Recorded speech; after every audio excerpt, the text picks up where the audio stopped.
service, and that's already happened just in the few months that we've restarted the organization. I'm very excited about that. Mark is going to talk about that a little bit later in the program about the neat things that are going on. But I'd also like to encourage you to become a business sponsor. We've got about 18 people now that are the business sponsors. It's $100 a quarter, and if you want more information, you get that at the front desk as we finish up. But what For Tucson is all about is transforming our city with the love of Christ. And we're the business part of that. There's other domains involving For Tucson. But I'm really excited about that because I think that's what's going to change our city. I know we're going to talk a little bit this morning with people that are involved in politics. I think that's an area we need to be involved in. But there's also the areas that we can be involved in as business people. And I was reading this morning, the Lord really impressed me with a passage of Scripture. Because in tough times we can get cynical.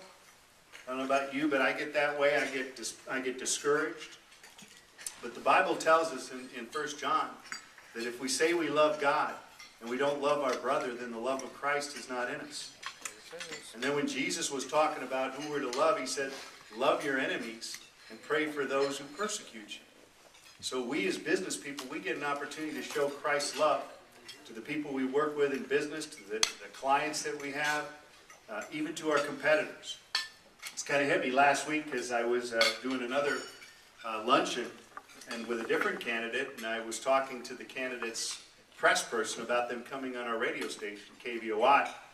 And she goes, I would never go on that radio station. You guys are evil, and you say terrible things about, our candidate and all this kind of stuff. And at first it kind of hit me hard. I was offended, honestly. But I liked her spunk. She was very spunky. She was like 2 inches from my face. And I like that in my wife. She does the same thing with me every night. So, it's kind of something I like. But I just thought about it. I thought, I need to show the love of Christ to her. And that's what I did. And I extended the invitation again, told her I would treat the candidate with honor and respect. And it impressed me that we as business people need to show that love, particularly in these times. These are tough times. These are really, really difficult times, the worst I've ever seen. So that's a little bit about us. This morning we're going to have RUTH McCLUNG speak and also Jesse Kelly. Both of them are running for Congress. I think this is important to hear from them what their faith is all about in terms of this whole idea of running for office. Because we know how it is in business. Imagine what it would be like in politics. A few years ago I was thinking of running for a political office, and I talked to a good friend of mine who's very politically connected about that. I said, I'd like your support if I run for office. He goes, I won't do that. And I was like, whoa, why are you not going to support me if I'm going to run for office? He goes, Doug, it will ruin you. And I thought, you look at the election, you look at everything that goes on, it really gets pretty heated up out there. And for me particularly, they'd look at my past and I'd really be in trouble. So that's the way it is out there. But let's welcome RUTH McCLUNG right now. She's going to share with us. RUTH, come on up.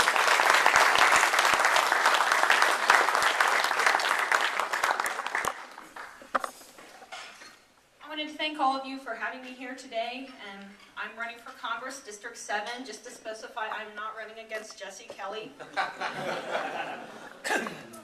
So my district essentially is southwest Tucson. It goes down to Nogales, follows the Mexico border out to Yuma, up to Parker, Arizona, back down. I have West Phoenix, and then it comes back down to Maricopa City, then essentially back to Tucson and everywhere in between.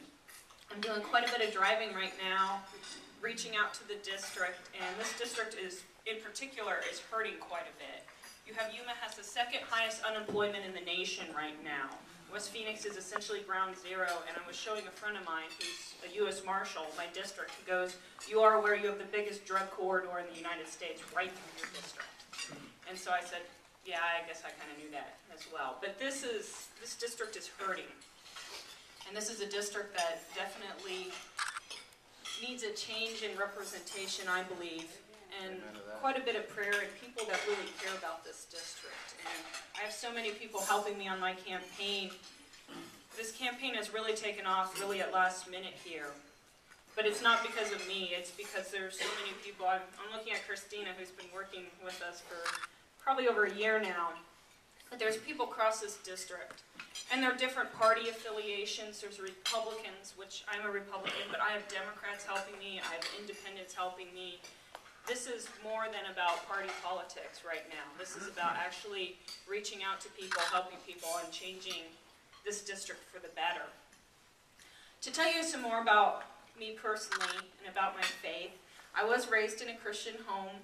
Both my parents were Christians. I don't have some really cool testimony story to tell. But I'm going to tell you something about my faith and what it means to me and about my family. My dad was actually raised with missionary parents, with Wycliffe Bible translators. And I want to bring that up right now because William Cameron Townsend, the man that started Wycliffe Bible translators, I think right now, especially with our close proximity to the border, is someone we could learn from as to how we can reach out and help our neighbors. I remember studying him quite a bit because my dad talked about him so much growing up. My dad knew him personally. And hearing about how he would go into these areas where they didn't even have a written language. You had essentially slavery because people would get drunk, they would spend all their money on alcohol, and then they'd have to go work again, and then they'd go spend it again. So they were continuously in debt. It was essentially slavery because they could never quite get off the alcohol, never pay their bills, and they were continuously stuck working over and over again. And some of this did occur down in Mexico. And what he started to do is he went down there and began witnessing to them, but he also taught them to read and write. And many of these areas didn't even have a written language. So they would come up with a written language, give it to them, and then teach them to read and write. Well, looking at the governments from this area, and even in Mexico as well, they realized this was a good thing. They didn't want their people to be impoverished. They wanted them to go get an education, learn to read and write. And so he even started to work with politicians, I know a scary point, to come up with ways to help the people in these countries. And one of the things I remember, my dad personally and his family was involved with JARS, which is Jungle Aviation and Radio. And they loved heliocarriers. These airplanes, they can fly up to over 300 miles per hour, slower than 30 miles per hour. They're essentially made for jungle aviation. And they really needed another helio. And he hated asking for money. I can empathize with him. I hate it as well. But he said, God is going to provide. I really need this airplane. I really need this helio. God is going to provide. So he went down and he talked to the government in Mexico about how they needed this. And then he went and talked to the government here in the United States and said this would be a really good bonding experience. This would be really good for diplomacy if America buys this plane to help me go down into these native tribes, give them a language, and teach them how to read and write. And he actually got it. So this is something where we can reach out to our neighbors, and I believe that is important. We need to reach out and hopefully help our neighbors. And that is something I do see in this district because we are so close and we are seeing quite a bit of pain to the south of us right now with the drug cartels. And I believe here in America we can reach out and hopefully help our neighbors and hopefully help bring them up. Because that's one of the big things I want to push is helping people help themselves. This isn't about handouts. This is about, instead of giving people fish, teaching them to fish. And we could bring up our communities together. And that is something as a representative or a congressman that I really want to fight for as well. And so I wanted to bring up that point in my life. More about me, I've lived in California, New Mexico, Idaho, and Arizona. And I always had to ask where I was born because it was California. And I lived there 4 years. It had very little impact on my life. But definitely moving around has had an impact on my life. For a while there, I was moving every 2 years. I lived in California 4 years, then I moved to Albuquerque, New Mexico, Las Cruces, New Mexico, and then up to Idaho Falls. But I have lived on the Southwest my whole life.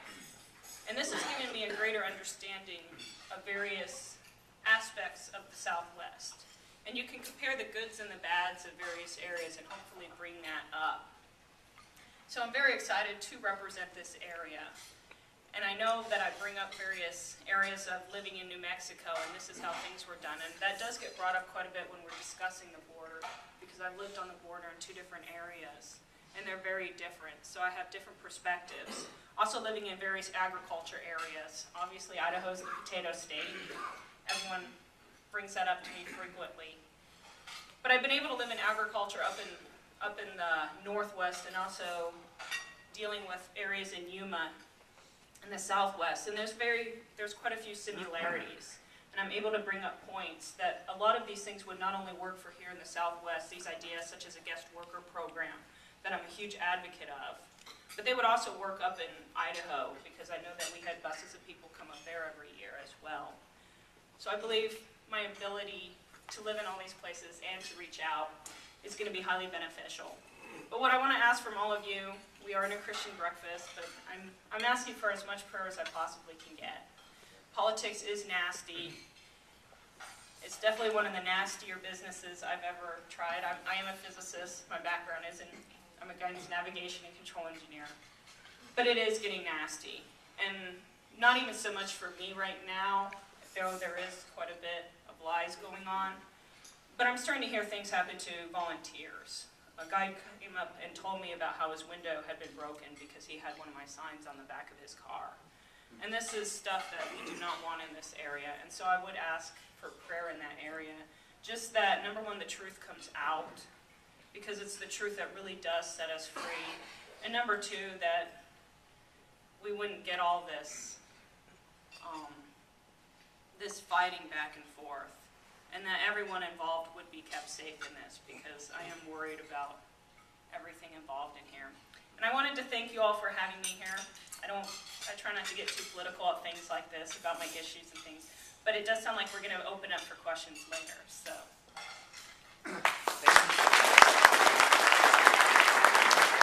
Thank you, Ruth. And it's neat having a scientist here, you know, since most of us were probably not very good at science and math. I wasn't. English was my thing. But appreciate having you here this morning.